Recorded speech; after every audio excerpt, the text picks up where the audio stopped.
আসসালামু আলাইকুম। সুপ্রিয় এইচএসসি 2025 ব্যাচের শিক্ষার্থীরা, তোমাদের ফর্ম ফিল আপের আপডেট নিয়ে হাজির হয়েছি। এই ভিডিওটা তোমার দেখা খুবই জরুরি যদি তুমি 25 ব্যাচের একজন শিক্ষার্থী হয়ে থাকো এবং ফর্ম ফিল আপ নিয়ে টেনশন করে থাকো। ফর্ম ফিল আপের তারিখ, মেয়াদ, কত টাকা দিতে হবে এবং কি কি কারণে তুমি ফর্ম ফিল আপ করতে পারবে না, সমস্ত কিছু নিয়ে আজকে আলোচনা করা হবে। ভিডিওটি শেষ পর্যন্ত দেখার অনুরোধ রইল।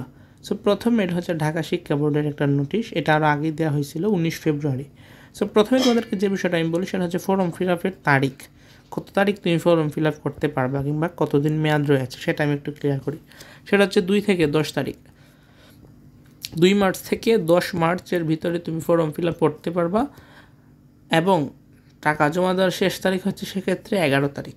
আশা করি বুঝতে পেরেছ। আর যদি এর মধ্যে তুমি না করো সেক্ষেত্রে তোমাকে 100 টাকা জরিমানা ফি দিয়ে অন্য একটা তারিখে করতে হবে। সেক্ষেত্রে তোমার মেয়াদটা একটু বাড়বে, 12 তারিখ থেকে 17 তারিখ। এটাও নিচে তারা দিচ্ছে, একটু লক্ষ্য করো। এই দেখো 6 নম্বরে 12 তারিখ থেকে 17 তারিখ। সেক্ষেত্রে তোমার 18 তারিখ তুমি টাকা জমা দেওয়ার শেষ তারিখ হবে। সেক্ষেত্রে কিন্তু 100 টাকা জরিমানা দিতে হবে যদি তুমি 11 তারিখের মধ্যে না করো। 10 তারিখের মধ্যে আবেদন এবং 11 তারিখের মধ্যে টাকা যদি পরিশোধ না করো।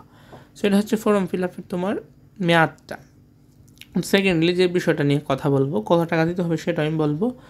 যে তুমি কী কারণে পরীক্ষা দিতে পারবা না। তুমি পরীক্ষা না দেওয়ার সবচেয়ে বড় কারণ হচ্ছে এই প্রথম স্টেপটা। কেবল বৈধ রেজিস্ট্রেশনকারী ও নির্বাচনী পরীক্ষায় উত্তীর্ণ পরীক্ষার্থীগণ আবেদন ফর্ম পূরণ করতে পারবে। কোনো পরীক্ষার্থী তার রেজিস্ট্রেশন বহির্ভূত কোনো বিষয় বা বিশেষণ। আচ্ছা, এটা হচ্ছে তুমি তোমার সাবজেক্টে পরীক্ষা দিবা। প্রথম যে লাইনটা সেটাই হচ্ছে তোমাকে নির্বাচনী পরীক্ষা বা টেস্ট পরীক্ষা যেটা তোমাদের হয়েছে সেটাতে তোমাকে পাস করতে হবে। যদি তুমি পাস না করতে পারো সব সাবজেক্টে, অপশনাল বাদে, কারণ অপশনালে ফেল করলে ফেল আসে না, এটাই নিয়ম। বোর্ডে আসবে না, মানে কোথাও আসবে না আর কি। অপশনাল জাস্ট একটা অ্যাডভান্টেজ, তোমাকে A+ পেতে সাহায্য করবে। কিন্তু এটা তুমি যদি ফেল করো কিংবা পরীক্ষাও না দাও তাহলে খুব একটা এফেক্ট পড়বে না।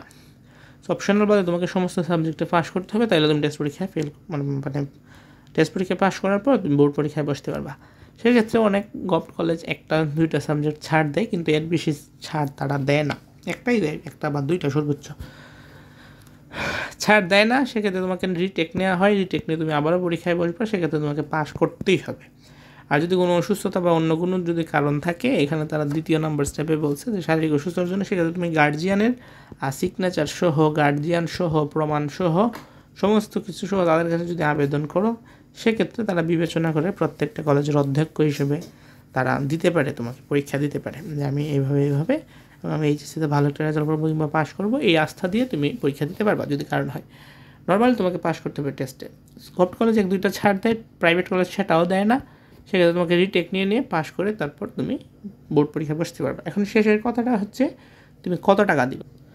এটা হচ্ছে টাকার অ্যামাউন্ট, তুমি চাইলে স্ক্রিনশট নিয়ে রাখতে পারো। এটা হচ্ছে নিয়মিত বলতে কি, যারা এইচএসসি 25 অর্থাৎ এসএসসি 23 ছিল, এর আগে কোনো এসএসসি পরীক্ষা দেও না, এইচএসসি পরীক্ষা দেও নাই, এই ফার্স্ট টাইম এইচএসসি পরীক্ষা দিচ্ছ, এসএসসি 23 যারা ছিল তারা হচ্ছে নিয়মিত। আর এসএসসি 23 ছাড়া এসএসসি 22, 21 কিংবা এইচএসসি 24-23 যদি পরীক্ষা দাও, সেক্ষেত্রে তুমি অনিয়মিত বা ইমপ্রুভমেন্ট শিক্ষার্থী বলে গণ্য হবে। অনেকে জিপিএ উন্নয়নের জন্য পরীক্ষা দেয়, সেক্ষেত্রে তোমাকেও সকল বিষয়ে পরীক্ষা দিতে হবে। সেক্ষেত্রে তোমাকে 100 টাকা বেশি নিবে। আর অনিয়মিতর জন্য 2 বিষয়ের জন্য এত টাকা, আইসিটি সহ এত টাকা। তোমরা এটা নিচে চার্টটা দেখতে পাচ্ছ, চাইলে তুমি স্ক্রিনশট নিয়ে রাখতে পারো।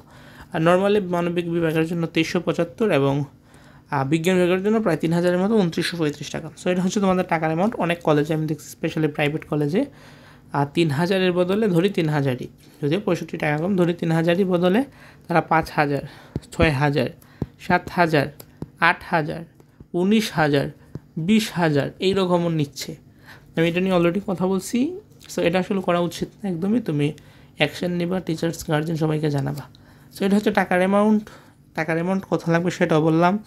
তুমি কেন পরীক্ষা দিতে পারবে না সেটাও বললাম, মেয়াদটাও বললাম, মানে বিলম্ব ফিট কথাটাও বললাম। আর এখন রয়েছে হচ্ছে তোমার যে ফর্ম ফিল আপ কীভাবে করবা।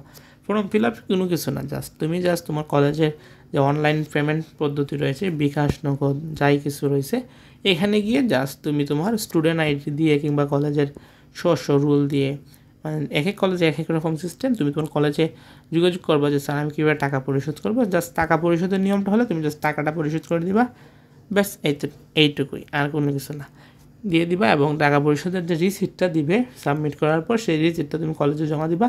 এবং এর সাথে এসএসসি রেজিস্ট্রেশন কার্ড, এটা একটা নমুনা কলেজের কথা আমি বলছি। এখানে তারা এসএসসি রেজিস্ট্রেশন কার্ডের ফটোকপি চাইছে, অন্যান্য কলেজে ট্রান্সক্রিপ্টও চাইতে পারে। সেটা কোনো বিষয় না, এসএসসি রেজিস্ট্রেশন কিংবা ট্রান্সক্রিপ্ট যে কোনো একটা জিনিস জমা দিবা, কারণ এটা অনুসারে তোমার এইচএসসির রেজিস্ট্রেশন হবে সেমটা দেখে। সো এটার জন্য আর কি।